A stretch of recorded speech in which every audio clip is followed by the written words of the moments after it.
Hey, this is Heidi Dawson. If you love all things health and wellness and style of any kind, hang out here with me each week. I'm obsessed with never-ending improvement, and it's all in an effort to help each one of us live a wildly successful lifestyle.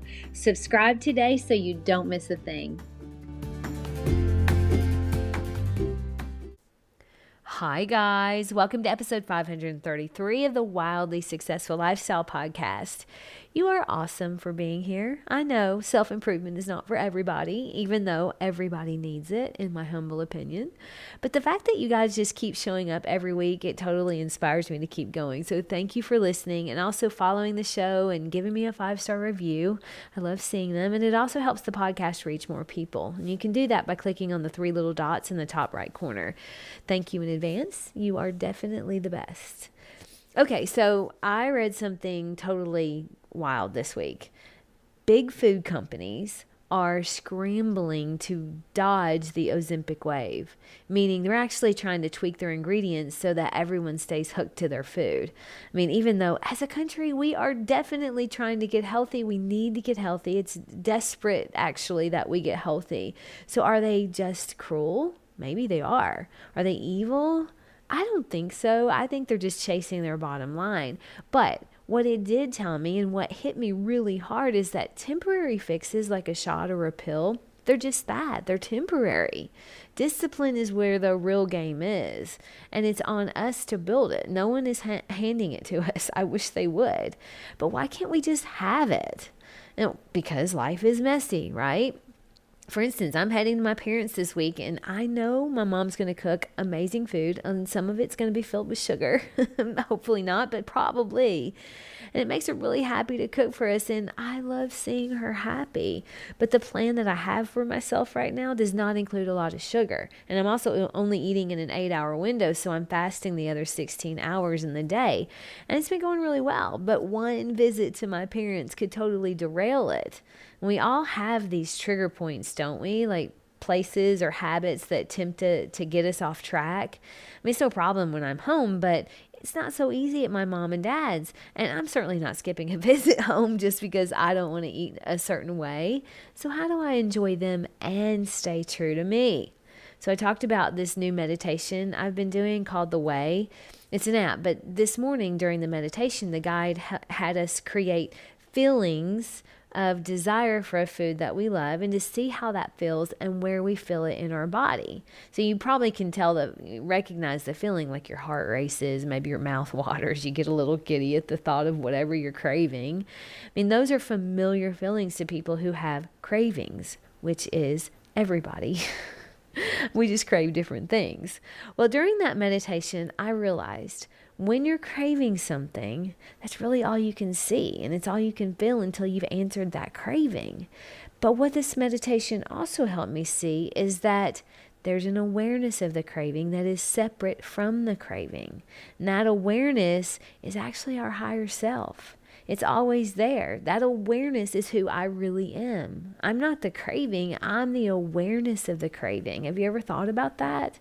So during the meditation, he asked us to recognize the craving and just kind of smile at it and accept it and just kind of imagine that it is there, and it's kind of like a little child. I imagined it was like a child that wants to eat chocolate oatmeal cookies for dinner, breakfast, and lunch. And I'm not going to let that happen. See, our awareness is how we get around the craving. We control it as long as we're aware of it. The crazy thing is that most of our cravings, they don't just pop up. They're usually tied to some sort of habit, which makes them extra tricky, if you ask me. So I have a fond memory of growing up and going to the movie theater with my whole family, so my parents and my siblings, and we always got to pick out candy and a drink, and Dad would get this gigantic popcorn that was big enough for us all to share. I would get snow caps. You know what those are? Those little dark chocolate, with the little white crunchy non-perils. I can still taste how yummy they are, especially mixed with popcorn. That combination's so good. Am I making you hungry? That's not my goal. But I'm just telling you this because I still love going to the movies, and when I go, I still want snow caps and popcorn. I mean, it's like I can't go and not have them. I don't want to just go to the movie. I also want to eat like a 12-year-old while I'm there. So much of our life is spent falling into habit patterns. I mean, and if we aren't aware, those patterns will absolutely sabotage the goals that we have for our life. And sometimes they're subtle. Like, I shop at Whole Foods probably 3 to 4 times a week. And for a while there, I would get a Justin's dark chocolate cashew cup to snack on in the car when I was done grocery shopping. And which is okay if you do it once in a while. But when I'm going to Whole Foods 3 to 4 times a week, and I notice that every time I go now, I'm thinking about getting a Justin's candy. I mean, I have a different anchor at Trader Joe's, and Fresh Market has all those jars of candy. If you go to Fresh Market, or if you even have one, you'll know there's like 100 different jars of candy.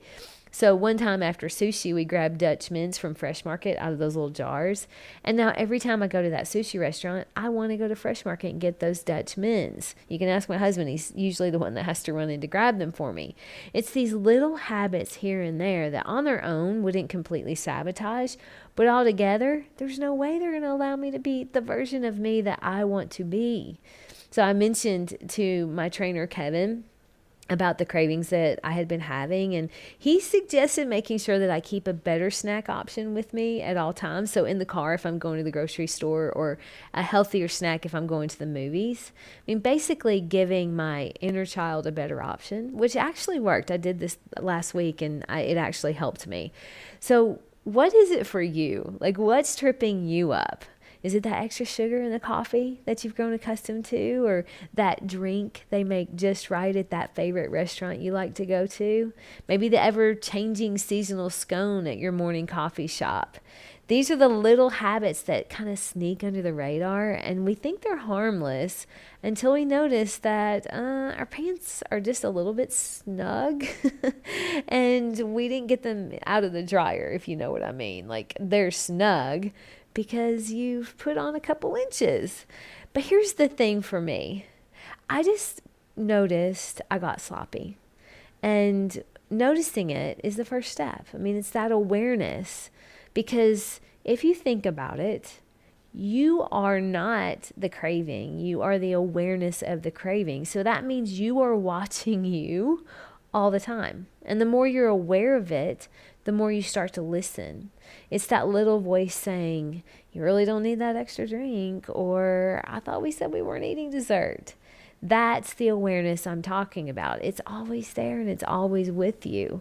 And look, I know it's uncomfortable to say no when all your friends say yes. I know it's uncomfortable to say no when it makes your mom so happy for you to say yes. But guess what?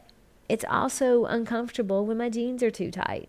It's also uncomfortable to feel bad because of the extra martini. I mean, we've gotten really soft. We're terrified of discomfort in a world where everything is at our fingertips. But would you rather have the cookie or the discipline to say no? One of those prolongs the discomfort, and the other is uncomfortable for the moment but feels amazing long term.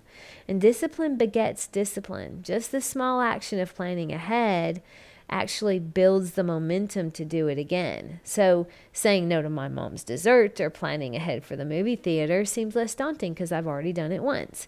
It's not magic. It's actually our brain rewiring.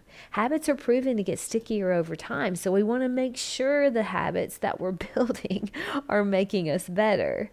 My challenge for you today is this. Notice one habit that's derailing you. Don't try to fix them all. Just pick one. If it's a craving, you're not alone. Every person has cravings. It's just that most people don't spot them until they're elbow deep in movie popcorn. And by then it's too late. You see, you're not the craving. You're the awareness of the craving. And discipline builds. But you have to get that momentum started with that first win. And that first win starts with awareness. The moment you're aware of it, you already have power over it. Share this with 3 people who push you to be better. I love you guys. I'll talk to you in a few days. Don't forget to subscribe and share with your friends, because we're just going to keep going bigger and better places together, and I love that about us. Talk to you in a few days.